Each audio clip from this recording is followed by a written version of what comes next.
제가 교직에서 가장 힘든 경험을 했던 게 고등학교 2학년 문과 학생들 중에 어느 한 반 수업할 때예요. 그 반 애들은 제가 수업하기에 참 버거웠거든요.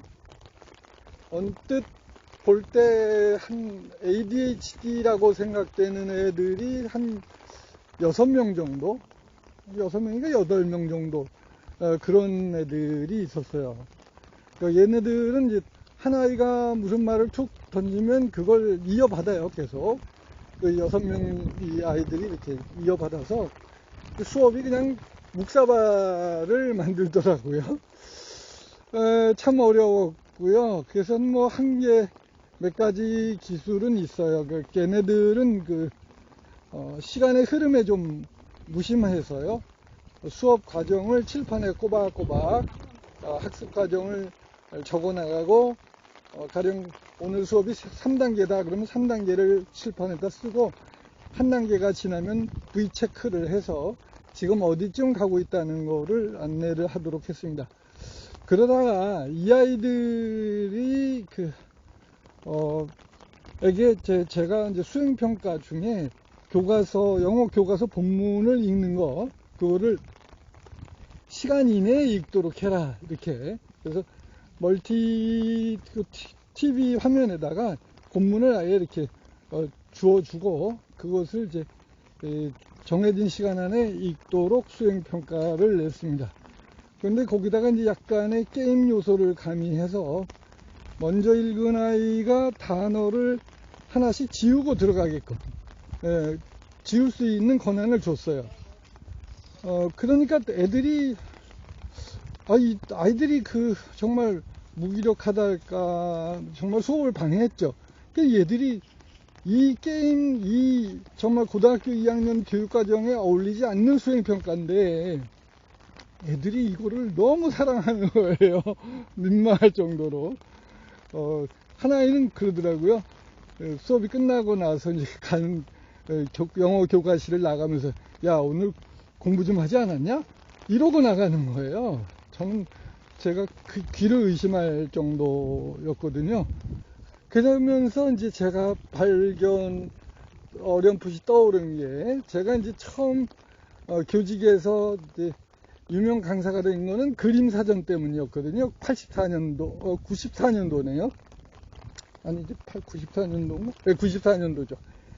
교직 10년 만에 제가 아이들 중에는 그림을 그리면서 학습하는 시각학습자가 있다. 이거를 발견했고요. 근데 그로부터 10년 지난 이게 2004년 정도인데요.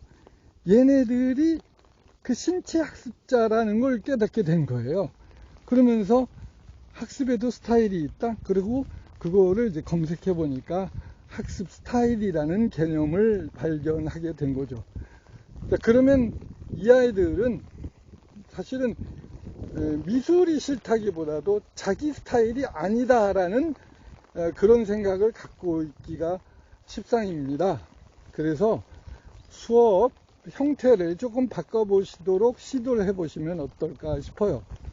저희 천호 중에서는 미술 선생님께서 플래시몹을 수행평가로 제시를 하시더라고요. 그러니까 애들이 반별로 모여서 운동장에서 음악에 맞춰서 뭘 하는 플래시몹. 그러면 이것도 처음에는 좀 의아했죠. 이게 체육이 아니냐. 근데 이게 미를, 아름다움을 표현하는 것이기 때문에 이것도 미술의 영역이다. 이렇게 말씀을 하시더라고요.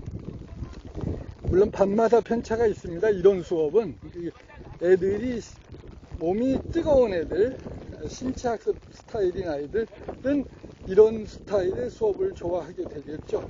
그래서 스타일에 따라서 적절하게 수행평가를 배분해 주시는 것이 필요하지 않을까 이렇게 생각이 듭니다.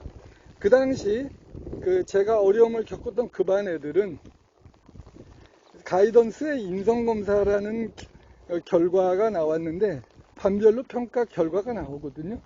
그런데 그것이 이제 반평균적으로 50점입니다. 그런데 반별로 1, 2점만 차이가 나도 반 분위기가 완전히 달라지는데 얘네들은 정열성, 열정성이든가 정열성이든가 이게 무려 54점이 나와요. 그러니까 얘네들은 몸이 뜨거운 거예요. 그러니까 뜨거운 아이들에게 이 조용한 수업은 참 죽을 맛이 되는 거죠. 어찌됐든 그럴 기회를 최대한 배려를 해주시는 게 아이들도 살고 선생님 수업도 사는 결과가 나오지 않을까. 근데 이제 열정성이 54인데 준법성이 45인가 43인가 그래요. 열정적이면서 규칙을 지키기는 어렵겠죠. 그러니까 얘네들은 자기들이 뭔가 상대방에게 피해 준다 이런 그런 개념 자체가 좀 희박한 거죠. 근데 이게 뭐 걔네들 성격이라서요. 제가 뭐 라이프 스킬 학습지에서도 종종 말씀을 드립니다만은 남의 성격인데 그걸 이렇다 저렇다 말하는 거는 참 어렵다. 그러니까 맞춰가는 수업이 어떨까 이렇게 생각이 들어서 말씀드렸습니다. 화이팅입니다.